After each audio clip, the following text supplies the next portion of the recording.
Good morning and welcome to Ask Dr. Doreen. Dr. Doreen Grampichet is here with us looking particularly lovely this morning. Thank you so much. Thank you for being here. Always a pleasure. We're thrilled to have you here. I mentioned before the start of the show that you are the preeminent expert in the field of autism, having worked in this field for more than 30 years, 3 decades, and worked with individuals from all ages of the spectrum, really in all corners of the world. And not only that, but you are a visionary in this field. If there was ever a time when we needed you, we need you now to let us know what's coming. Because I think one of the hardest things for people is not knowing what's coming. So we want to dive right in today and talk about some of the questions that people have written in. You guys can continue to write your questions in. I want to remind you, though, that there is no expert that could give individual specific advice in this particular format, right? That would be a disservice to the person on the spectrum to think that you could write in a short question and that somebody could give individual specific advice. So having said that, though, it's wonderful to have a resource like this where you can write in for free anonymously and ask your question and get ideas and ideas for directions that you want to go into of where to go next. So we thank Dr. Grampichet so much for being here to do that. It's a pleasure. I want to start with 2 questions that I believe were written in by the same person, so I lumped them together. Do autistic kids feel uncomfortable if kids stare and make fun of them in the classroom? And do autistic kids feel uncomfortable or embarrassed when general ed kids stare and make fun of them? So, I guess the answer to that is that it depends on the level of comprehension of the child with autism. I have children on the spectrum who are very much in their own world and not really aware of much that's going on around them. If autism has hit you pretty severely, then it's likely that you will be kind of stimulating your own brain by doing a variety of self-stimulatory behaviors. And when you are engaging in self-stimulatory behaviors, you really are not aware of what's going on around you. So if the child's functioning level is at that level, I would say they probably do not realize what's going on around them and if other children are laughing at them. If it's a child who is in a general ed class, I assume that the child's functioning level is such that they are aware of what's going on, in which case, yes, they do get embarrassed and uncomfortable. They might not experience embarrassment, but they will definitely experience sadness. And again, if it is a child who if others are bullying the child, then our child will definitely feel sadness and fear. If others are laughing at our child in a abstract way, then it's possible that our child might think they're laughing with him or her. In other words, it's possible that our child might think, oh, I must have done something funny, and not realize that they're making fun of our child. So, it's hard to answer these questions because I don't know the child in particular. But if you see that, if you have a child in a classroom and the other children are actually making fun of or staring at the child, staring is a different thing. You have to realize that typically developing kids are curious as well, and they kind of want to know what autism is about or whenever somebody's different, they're curious. So it's hard for them to not stare. They just sort of want to know what it's about. But making fun is a little bit further, and it has a little bit of malicious intent, whereas staring might not. Either way, I would really take this seriously, and I would definitely speak to the teacher. I would speak to the principal. If they have someone who does resource, like if they have someone who's board certified in behavior analysis or understands autism a little bit better, maybe a psychologist on staff, a school psychologist, a counselor, the autism resource director, people like that would easily be able to come in and do a training for the other children explaining what autism is about, explaining how they can help. You know, honestly, with this generation, Shannon, of kids, I found that there's a desire to do good, and I think that if we're able to teach them how they can help this child, that you could turn it around. I don't think in general, I just don't, I think that kids are easily diverted away from bullying. It's just a matter of someone actually talking to them and making them understand what's going on. You know, I absolutely agree with you. And I think a lot of times kids, they hear, you know, they do presentations at school and they talk about bullying and they put it in terms that those kids understand. But I see that, and I've seen this for years, I don't think it's a new phenomenon, especially when I was teaching, that kids don't realize when they're doing it. Yes. They don't understand when they're doing something, what it's perspective taking. Absolutely. And we're talking about the neurotypical kids. Right. And I will tell you that as a parent, I thought that bullying was going to be this very clearly defined thing that was going to show up in like 7th grade, and it was going to be those evil kids. Right. Those bad kids. So the first time I saw a child bully my son, it was a child that I loved. Really? A child that I love and that I know what his difficulties are and that I know how hard he has had it. And I came home and I said, and I cried some tears over it. I came home and I said to my husband, I want to hate this child. I want to be mad at this child, but I have to look at it with a grown-up's eyes. He doesn't know, and he's in pain, and we have to teach the bullies. And it has to start with teaching the bullies that that's what bullying is. Yes, absolutely. And you know, what was the form of the bullying, if I may ask? He got 2 other boys together. I mean, I was there, I saw it. He got 2 other boys together, and because 3rd grade, you know, you wouldn't expect this to come later, but they were looking for status. And so they went up to my son and told him that he was stupid, and they used the R word, and said, you know, that's why you have somebody extra in the classroom with you, because you're so stupid. Wow. And it's so very clear, actually, pretty clear. Yeah. And there was more of it when I wasn't there, right?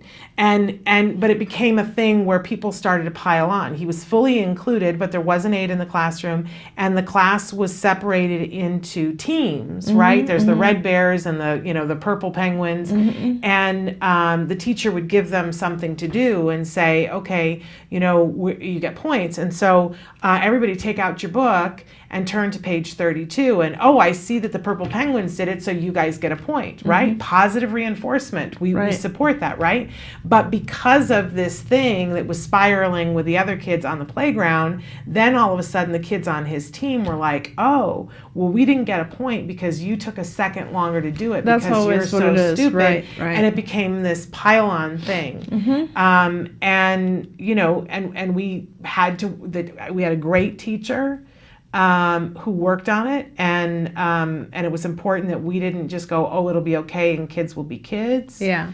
You can't ignore that kind of stuff. It really does cause, in some cases, it causes lifelong issues for our kids if they really feel it, because they just withdraw. I mean, this is one of the reasons, Shannon, I always said that I don't like. Many years ago, people used to ask me, why do I hold my kids back from integrating them into regular ed? And I always would say, I want my child to have enough adequate language and social skills to be successful. Because if I put them in regular ed and they experience this kind of stuff, it can actually put them back quite a bit. Yeah. I think it's a really hard issue. Oh, yeah. But help to build your kid up. You know, we've talked so many times before about the study that came out of UC Santa Barbara talking about that the most successful way to make your kid bully proof is to get them in a group, to get them in a group where they have status. If there's something that they're good at, start that club at school, because kids are going to, I think our kids that are doing better are going to feel uncomfortable. The first time that I ever saw Jem recognize, he stood up and said something that was, the kindergarten teacher said to them, you know, we're going to have our holiday party tomorrow, and, you know, any of you that would like to wear your holiday dress can. And she meant your holiday, you know, Outfits, he's very literal. right. And he stood up and said, are we supposed to wear a dress? Right. Does my mom need to get me a dress? And all the other kids laughed. And he stood there and he said, are you laughing with me or at me? I love that. Right? And what was the reaction? And the kids just kept laughing. And the teacher, who was the most amazing teacher on the face of the planet, said, you know, we don't make fun of other people. And she built him up, and he went out on the playground, and she and I stayed in the classroom and had a couple of tears over it. And she said, oh, I know that was hard for you to see. And I said, oh, no, you're mistaking my tears. As hard as this is, it shows that he's aware. Oh, yeah. And that's a gift. That's a gift, but as a parent, it's my responsibility to make sure now that we've uncovered this thing so he is aware. It's my responsibility to make sure that he has the skills to deal with it. That's why I love CARD, because you guys don't just make them aware and leave. And I think that some people do. Right, right. And CARD does not do that. CARD helps them to deal with, that's really what that cognition curriculum. Right. If you just Right. make kids aware and don't give them that cognition curriculum, I think it's a big disservice to our kids. Absolutely, yeah. And you have to give the kids the tools to deal with it. Yeah. And, you know, these are the things that become more and more, I guess, relevant to our kids the higher they go in their own learning. This is a very, you know, it's an issue that typically developing kids struggle with at all grades. Yes. So it's not something that just comes with autism. We're talking about, you know, there's so much bullying going on in different ways that it's really important. It's a very important issue. Yes. But I encourage people, look at the skills cognition curriculum, in particular the things about thinking, knowing, believing, and perspective taking. Right, for kids to learn how to deal with those things. Yes. And whatever level of functioning your child is, please bring this up with the school. Yes. And make sure that they are helping you deal with this issue. It's important. And when you see it happening, model good behavior. Right, absolutely. I invite kids to our house all the time to play video games and things, and it is amazing how quickly all of a sudden somebody will say something about one kid and then another kid will say something, and I always shut that down. Right. I go, I'm sorry, I turn the TV off, and I go, we're not going to do that here. Right. And just so you know, if somebody was in my house saying something about you, I wouldn't allow that either, and you wouldn't want me to. So I'm telling you right now, we're not going to do that. And they all go, oh, because nobody else ever has said this to them. I can see it in their faces. And I'm like, no, we don't do that. Would you like it if everybody was sitting here talking about you? Would you like it? No. Well, then we're not going to do that about them. Right. Absolutely. Shut that you know what down. Yeah. Definitely. Model that behavior. Absolutely. Anyway, all right, moving on to the next question. What are the most effective and evidence-based teaching methods for teaching emotion regulation skills and coping skills in a school setting? That's a great question. Isn't it? Yeah, it is. It's a fabulous question.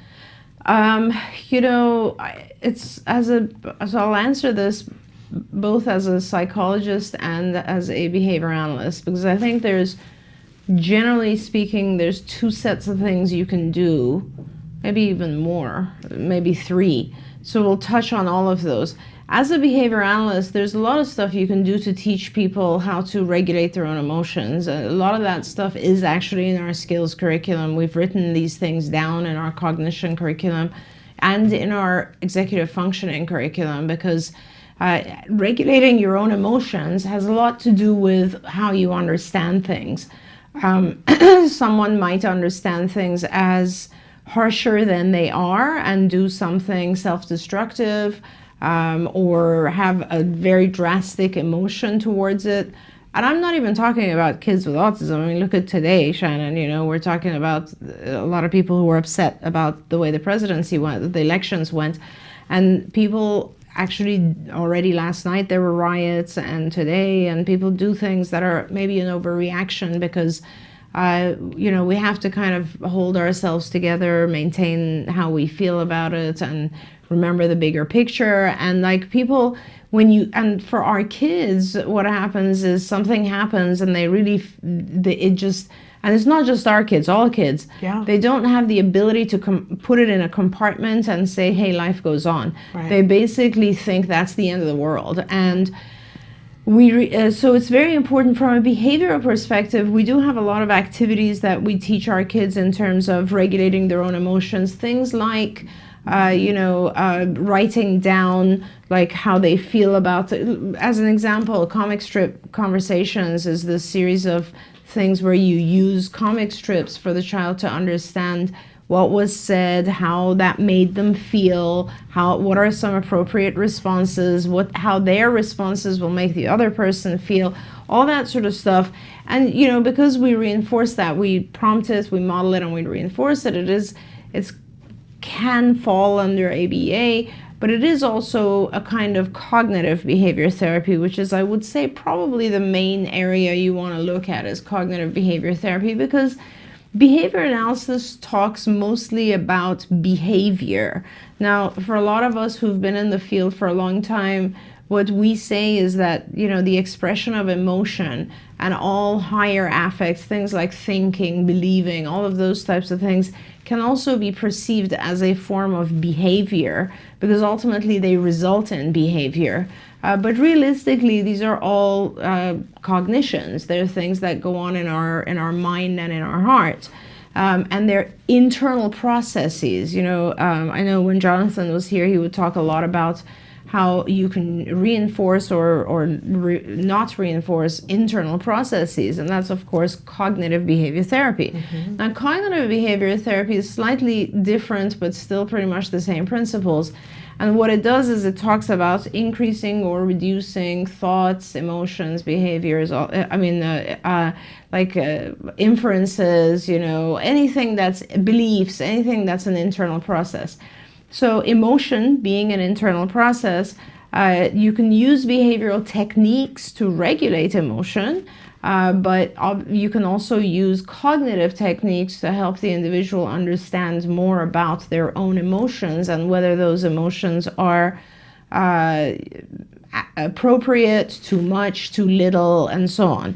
So how that would work is, let's say if someone is overreacting to a certain situation, you would have a series of cognitive exercises that are kind of like homework, where you've done a lot of these things with Jem also, where you're actually discussing using visuals like comic strips. You're discussing things like, well, how would you rate your fear from this? Was it a 10? And if it was a 10, how are we going to get it to be a 5, which would be a normal or adaptive level? Or if you felt hurt by this, what was it and what are the things we can do? And you're writing all this down, and then you're giving the individual a series of goals and steps, kind of objectives to get there, and you're reinforcing each one. That's why it's some kind of a behavioral process, because you're breaking it down, you're shaping the behavior. That's what makes it more like ABA. But it is a cognitive thing, because the individual is the one that has to say, okay, I kind of feel okay at this level. I'm ready to go to the next level. Mm-hmm. And so with emotion regulation, cognitive behavior therapy is probably the most effective thing. Now, in cognitive behavior therapy, we also use things that are like spiritual habits, like meditation, breathing exercises, things that are more calming to the biology of the person, and those are paired with high intensity moments, just like we do. Self-regulation has to do with breathing, calming yourself down, taking a deep breath, looking at the next bigger picture, trusting the universe, all that sort of stuff. And so, I think if a child has issues with emotion regulation, depending on their level of functioning, if it's a child who doesn't have a very high understanding of abstract concepts, then you try to do as much behavioral training as possible. The more their cognition advances, you do more cognitive behavioral therapy, and then ultimately, as we mature, you go into spiritual types of exercises which help emotion regulation. There's pretty a broad answer. But Yeah, well, there's so many different things, and as you said, it depends on the age and where they are developmentally. But I will tell you that there are a lot of visual supports for this kind of thing on Pinterest, and we have some of them on our board, Autism-live, on Pinterest.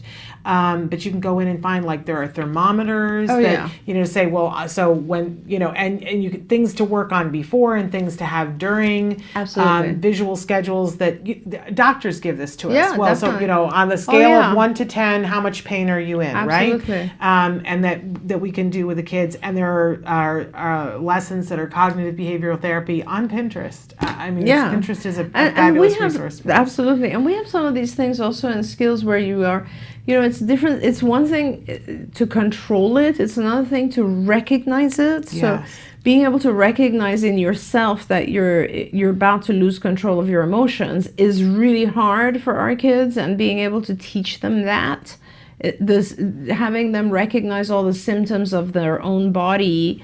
My heart starts going faster, I start getting hot, I feel like shivers down my back, whatever it is. Having them identify those and then to go into the calming phase, that's another thing. And also understanding why those things arose. That's a very advanced thing for all of us. It's like when we get upset about something or when we get fearful of something, do we really understand why? And that's the psychology of it, which I think really is more appropriate to our kids who are at the highest level of functioning, almost recovering, and past the teenage years or in the teenage years, because for younger children it's really hard to understand how we develop our beliefs. But so it's all different aspects of that. Absolutely. We're going to take a short break, and then when we come back, we've had some people write in with more questions about some of the stuff that we've already talked about, plus we have a bunch more questions to get to. So we're going to take a short break and be right back with more Ask Dr. Doreen after these messages.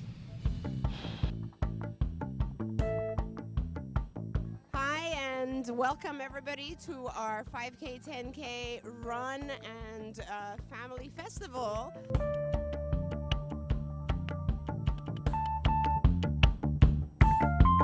So the Act Today for Military Families Run and Festival is a race that benefits military children with autism. So we help a lot of the families around the country whose parents serve in the military. I'm an autism mom, but also a military wife, and I'm so excited to be here at Act Today's 6th annual run. I've never missed one. It's something that really helps this situation. Is fabulous because there's no other organization like it.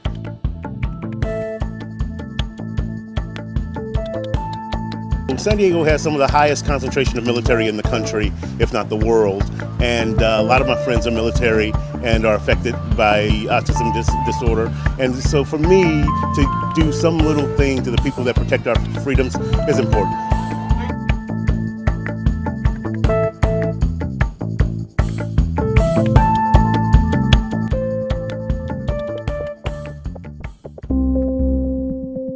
It's hard enough to parent a kiddo with autism. Can you imagine parenting a child when you move on average every 2 years, you have a parent member deployed or in training? Our kids don't like change. These kids are subject to constant change.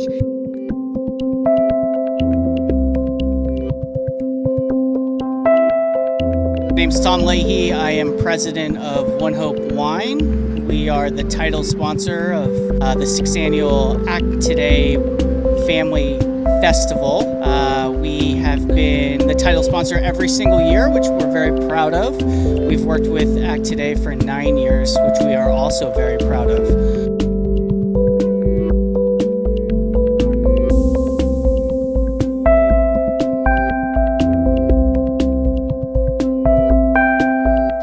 My name is Megan Martin. I'm a licensed and certified genetic counselor at Lineagen, and we provide genetic testing. Lineagen are strong supporters of all families with autism, but particularly families in the military.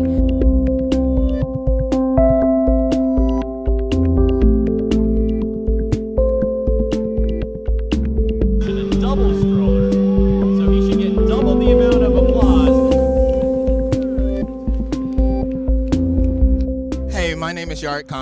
am in the United States Navy, stationed here at Navy Information Operations Command, San Diego. I am a first-class petty officer, and been here for 3 years so far. This event is important to me. Growing up in a family, my baby sister has Down syndrome, and just living through that and being 17 years older than she is, understand the importance of family. I understand the importance of how everybody is important to what we do here, not only in our country, but what we do throughout the world.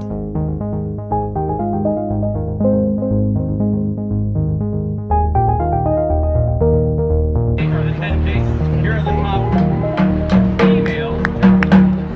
Here we go. First place with a time of 42. Arciga, bueno. Good job. And third place, Alex Rodriguez. Go to acttodayformilitaryfamilies.org and help our military families impacted by autism. 5K, red bibs are the 10K. Here comes some more finishers.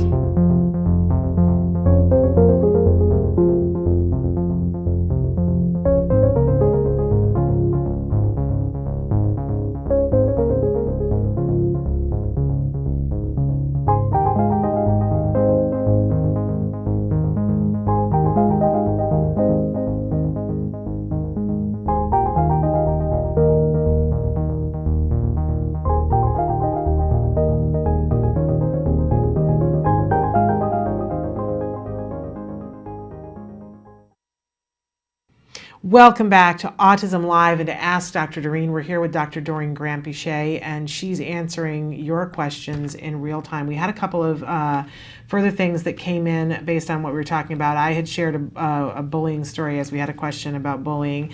They said, Shannon, thank you for sharing the bully story. What do we tell our kids if this happens? Agree, have to educate the bullies, but what about the victim? And I sort of left that part of it out, that we all gathered around Jem and we held him up. We, one of the things I remember particularly, I went running to Peter Farrig, who has, been on our case since the beginning of time. He was the first therapist that ever came to our door, and I said, what do I do? And he said, you're going to work as hard as you can to build him up, but that's not going to be enough, because this is the age when they start to get their self-esteem from other people than you. And so he really kicked my butt into, getting him a core group of friends that was with him all the time. I went to Bryce Myler, who we've had on the show before, an amazing mom featured in the movie Recovered. And she said, if you, find the family that has more kids than they know what to do with, or that the mom is working and they're busy, and make your house fun central so that the kids so that there is a group of people surrounding him. And that study had just come out from UC Santa Barbara. And so I tell my child all the time, and I showed him proof. He's a smart kid, an exceptionally smart kid, and I showed him proof and said, here are your IQ scores. And here's the percentage that you fall in, which means that, in all likelihood, you are smarter than everyone in your school. Right. But you are not going to go around and tell them all that you are smarter than them. But when somebody says to you that the sky is purple and it's not, do you stand there and argue with them about it, or do you feel bad about it? We languaged all of that for him. And so he, I will tell you, we also, Alex Plank has a video that's on wrongplanet.net. We had Jem watch that and practice. We did role playing with that thing about when somebody comes up to you and says something that you can ignore, right? Because we don't want to give a paycheck to them, but often it just keeps coming. And so Alex actually with Dr. Liz Lageson did a video where she taught Alex to say, whatever, to the bully. And so we taught Jem, we practiced the little shrug, the little whatever, dismissive, whatever, and to walk away. But we front load him all the time and tell him how great he is. We make sure that there are opportunities to, when there's something going on at school that he's going to be good at, we make sure that he's entered in it. Anything where he can have tangible proof that he's important, he matters, that he's good at things, we try to make sure that that's there from us and from everybody else. Absolutely. And yeah, I guess I would add two things to that. That's really important, of course, what you said, just in terms of being able to kind of keep giving the individual something that gives him a sense of self-esteem, like the IQ score, that's a big thing. And for some of our kids, you can't do that, but all of our kids have something. And that's why I always tell the parents, it's time for you to find that something in your child and really build it up. Like there are so many kids here where if we had not encouraged the parents, I don't think they would have even found out the incredible musical talent that their child has, or the artistic talent that their child has, or the visual memory talent. I mean, some of our kids are just brilliant in some ways. It's unbelievable. One of my kids, I remember the parents were like, he really needs something to feel good about himself. And I was like, why don't you try piano? He's such a mathematician. And he turned out to be one of the most incredible pianists we've ever, and they came back a year later and he was doing concerts, I was like, good God. So that's the kind of thing that's so important, because when your child has something, then all that other stuff doesn't mean anything to them, because they're getting enough reinforcer from their own activity. That's very important. The other thing I think, and depending on the level of the child, for GEM particularly, and kids of that level and higher, it's a matter of also, I think it helps for them to be able to understand the perspective of the bully. Being able to understand that saying mean things usually comes out of some form of fear. And where is that coming from? Like, why is the person saying this? And a lot of times when people say things like that, it's because they don't feel good enough about themselves unless they knock you down in comparison. And as long as they knock you down, then they feel bigger. And, being able to explain that to our kids, if they're able to take that level of perspective taking, it helps, because they understand that it's coming from their own, the other person's own internal issues, and it really has nothing to do with them. But something you said, Shannon, is so important, is like, if someone comes and says to you, the sky is purple. In other words, when a bully tells you something, it isn't true. It's just not true. And that is really, really important, and you can see that with our kids, of course, and things like, you're stupid or that sort of thing. And I see it also in teenage girls who make fun of each other's weight, for instance, or there's so much stuff like that out there, and it does, when kids take it to heart, because they do think their peers are more valid than us, and that is really the problem. So having a really important peer, I guess a tight and supportive peer group around is very important. Yeah, absolutely. And then we had a question that came in, I think, that goes well with this. Dear Shannon and Dr. Doreen, for a high schooler social situation, is it appropriate to ask for an adult to facilitate or peer to encourage inclusion? My teen joined a science-related club. Some kids horseplay, which he is not into. Few kids organize the room. He offers to help but gets turned down. So tempted to ask the kids why they turn him down so we can figure out what skills we need to work on. Thank you for your infinite wisdom. Have a beautiful day. Thank you so much. And yes, of course it is. In fact, I would say, for the purpose of benefiting your child, use the other children as confederates, if nothing else. They could be your best allies. So yes, absolutely, go talk to the other children and explain to them and say, I know you guys have no bad intentions here, but I'm asking you to help because you can make a difference in my child's life, and this is how you can make a difference. Allow him to participate in this. Or is there a reason? If there's something that we can work on, then let us know. If we need to help him more in regards to his skills, then we will. But then once we've done that, please allow him to participate. Yes, definitely use the other children, teach them. That's what I was saying. Teach the other children to be your allies in this, because a lot of kids, they want to know what to do and they get a sense of satisfaction from doing that. And in fact, who knows, you're helping the next generation be more empathetic, be more compassionate, and God knows we need that. Yeah. And I think, looking at the kids and seeing, there's always, as you said, there are a group of kids right now that they want to do good. They want to feel good. They want that reinforcement, and figuring out which one of the kids is it that wants that. And you don't even have to tell them, you know, my child has difficulties with this, but you can just say to the child, hey, could you do me a favor? Could you ask him to help you to do this? Or when he asks, could you give him a job to do? He needs something to do. And I think if you pick the right kid, that will be easy. Yeah, absolutely. And I think, Shannon, it's important to like kind of it's important to enlist them, I think, because when you're not there, they can continue to do good. Yes. So it's kind of like enlist them in the process. Like maybe if the teacher allows one day when your child isn't there, actually have a meeting with the other kids and say, you know, give them the stories. Like tell them this is where he started out. Yeah. He had no language. He did this. He's worked thousands of hours to get to where he is.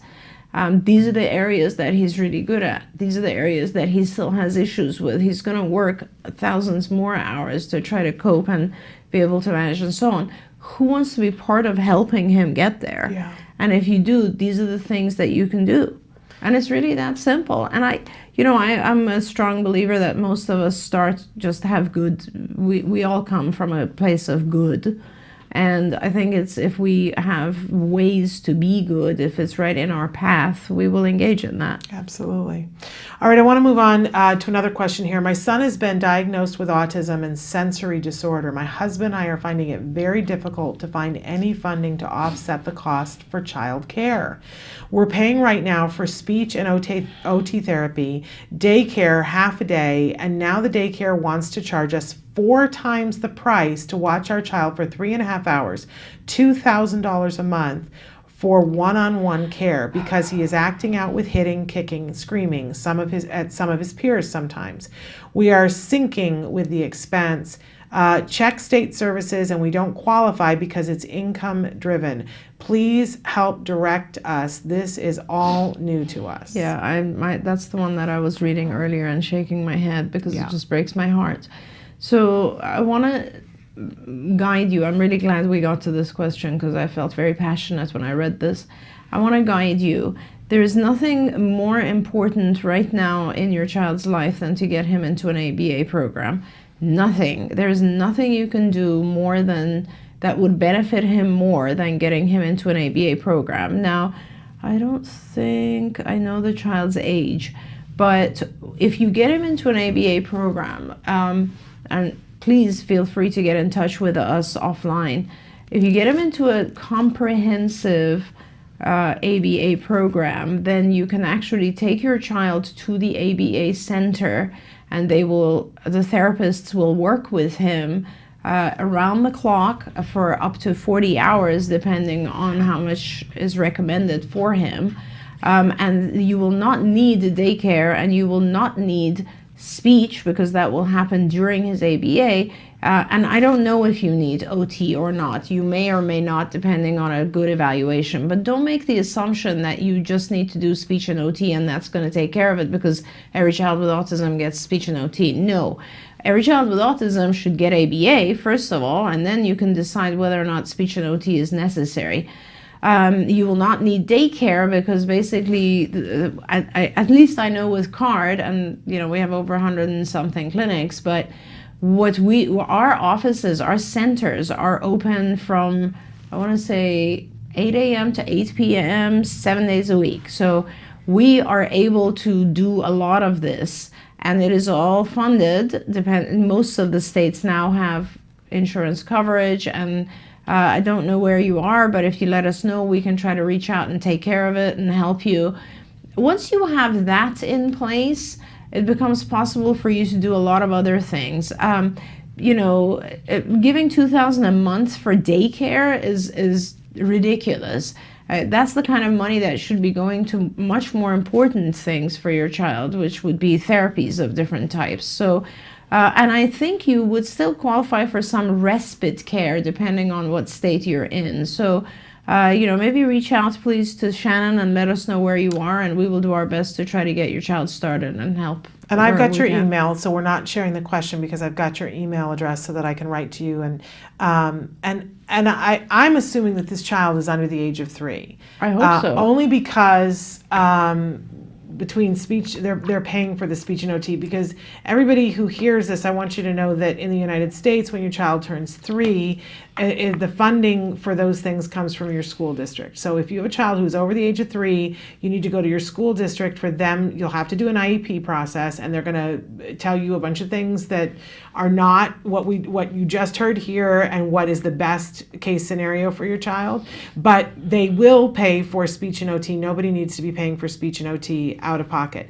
I will tell you too that depending on which state you live, you're going to be looking at different insurance things. But there are in almost every state now, there is a type of insurance that you can pay for that is less expensive than this $2,000 a month that you're paying for to wash down the toilet, to have somebody sit with your child and do nothing. And anyway, it's so important because your child is hitting, kicking, and screaming. Yeah, and it's not going to get better. It's not Unless like you the do autism the ABA. fairy Exactly. comes in and goes bink and it all goes away. Exactly. But as you said, take your child to the center. I think that is going to be the answer to all of your issues. So I will be emailing you. But I'm going to move on to another question. Hi, Shannon. I'm finding it difficult to complete my 5-year-old mildly autistic and verbal son's toileting process as he is playing with the water. He goes on his own when he needs to pee or poo, but after finishing, he is playing with water or the tap, and we need to verbally prompt him to close the tap and come out. Or at times, we have to go in, close the tap, and drag him out. I've been trying with a picture schedule for around a month, but he is playful about it as he likes water very much. Can you please advise what I can do about this? I wish Nancy were here, but right? Because Wyatt has a very significant love for water, that's for sure. Let's assume that this is not as obsessive as that is, but yes. What I would suggest that you do right now is you can do a number of different things, but you can start with just having a timer.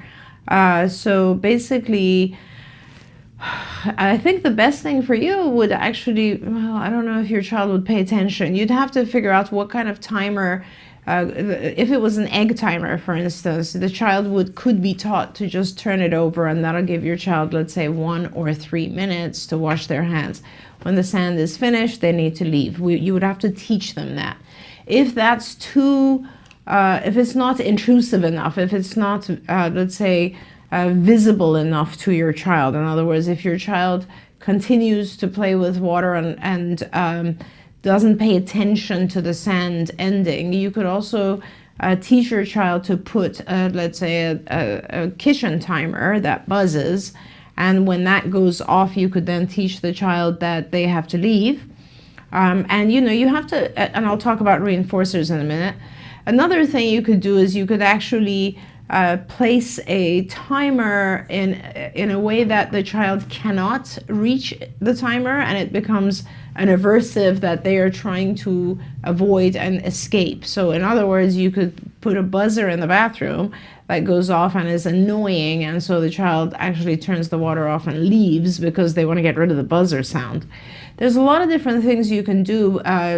You could also, for instance, set a timer outside the bathroom. So in order for the child to turn the buzzer off, they'd have to leave the bathroom to turn it off.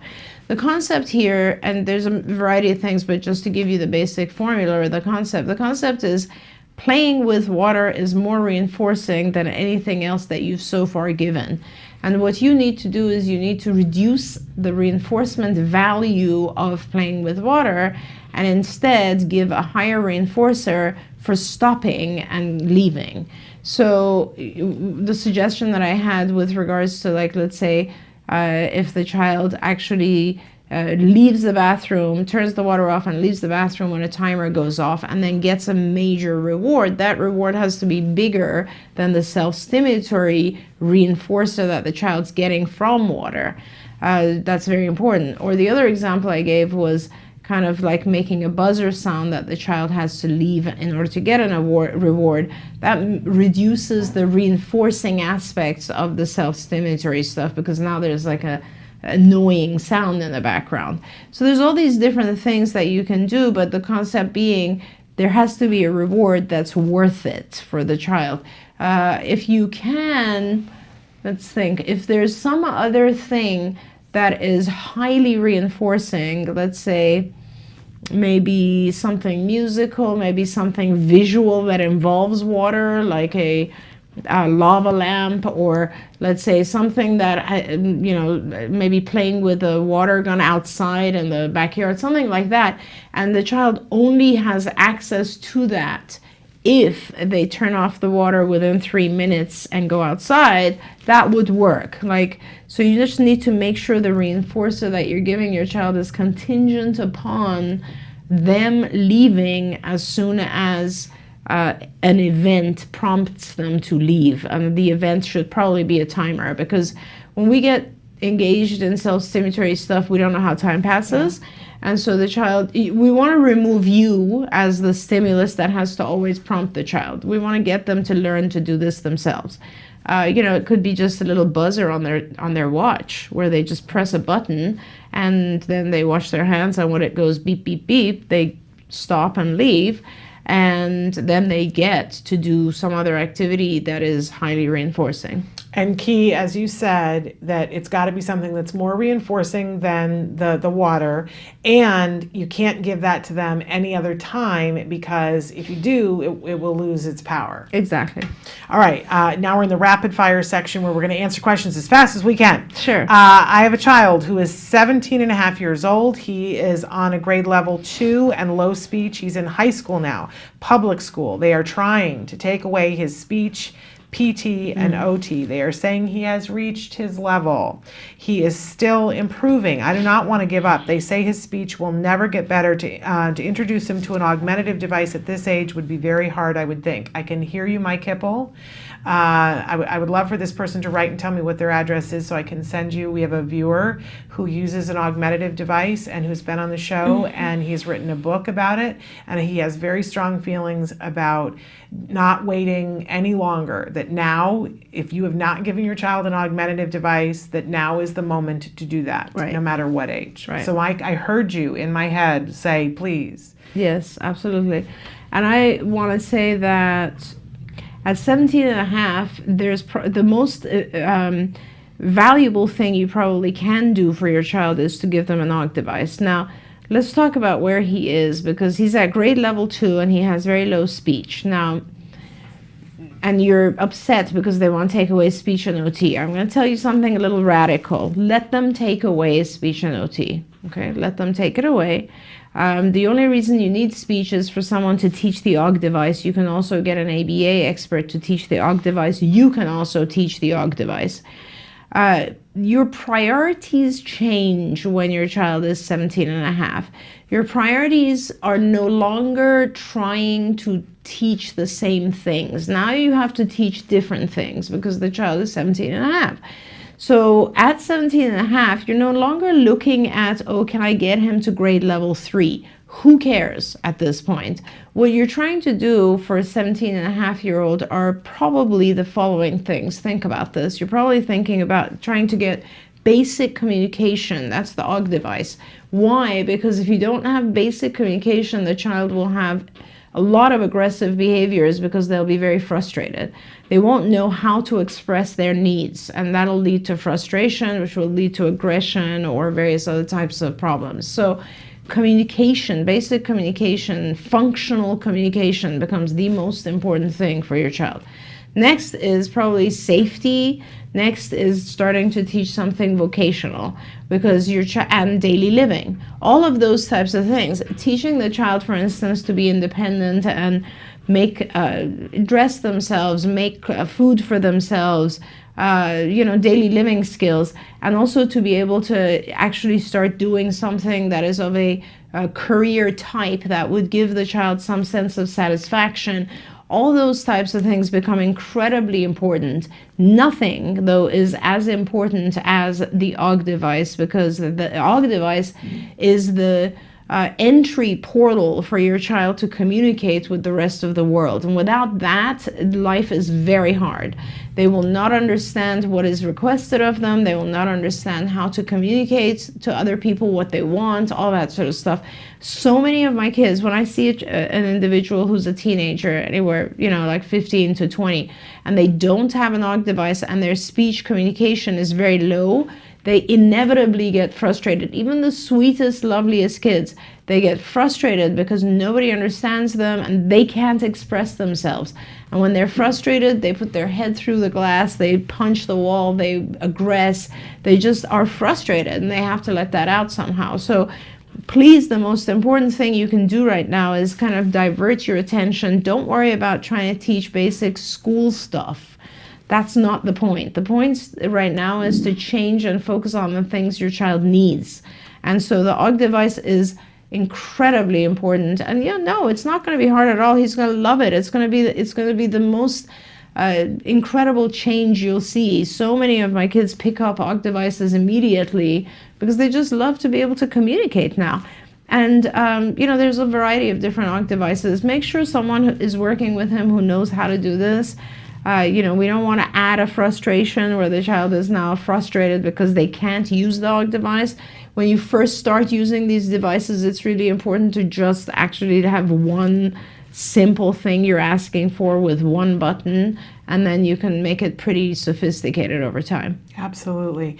Our next question can I just say too that I'd love it if you would watch 2 weeks ago, and I want to make sure that I tell Dr. Grampiche about this on Let's Talk Autism with Shannon and Nancy. We had a mom on who did designs by Siri. Her daughter Siri was a card client way at the very beginning, and she told the story of how she has developed a jewelry business for her daughter. Amazing. I'm going to make sure that you have some wine rings today. I brought them in with me. But watch and hear that mom's story about what she did to find, every child is going to be different, but to find what it was that clicked her daughter on. Oh, absolutely. And I have to say, we have some of our most severely autistic individuals doing art pieces that are being sold for thousands of dollars. I mean, and it is so satisfying for the child. So it's important. And I wanted to get to one more question, but we're out of time. Oh. We're out of time. Okay. So we're going to save these because there was something that goes kind of hand in hand with that, but functional communication, right? Absolutely. So important. Okay, we're going to get to these other ones next week. But we thank you so much for being here. Such a pleasure. Thank today, you. and always for being with us.